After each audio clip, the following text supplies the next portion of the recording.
রমজান এলে যে কয়টি পণ্যের চাহিদা বাড়ে চোখে পড়ার মতো তার মধ্যে প্রথম দিকে থাকে ডাল, ছোলা, বেসনের নাম। বাড়তি চাহিদা মেটাতে দাম বৃদ্ধির অভিযোগও তোলেন ভোক্তারা।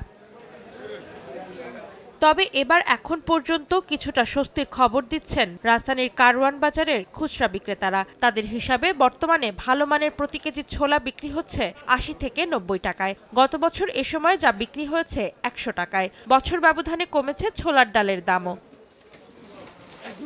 ১ কেজি মুগ ডাল কিনতে গুনতে হচ্ছে ১০০ থেকে ১৪০ টাকা। গত বছর রমজানের আগে এই ডাল কেনাবেচা হয়েছে ১১৫ থেকে ১৬০ টাকায়। রমজানের আগে ডালের নিম্নমুখী বাজার দরে সন্তুষ্টির কথা জানান বাজারে আসা ভোক্তারা।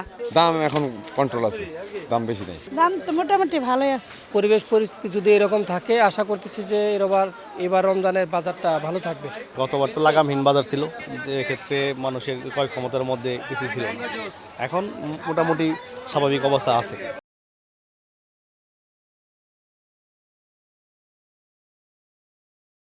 ডালের পাশাপাশি ইফতার সামগ্রী তৈরিতে চাহিদা বেড়ে যাওয়া বেসন বর্তমানে বিক্রি হচ্ছে ৬০ থেকে ১০০ টাকা কেজি দরে। গত বছর যা ছিল ১০০ থেকে ১৬০ টাকা।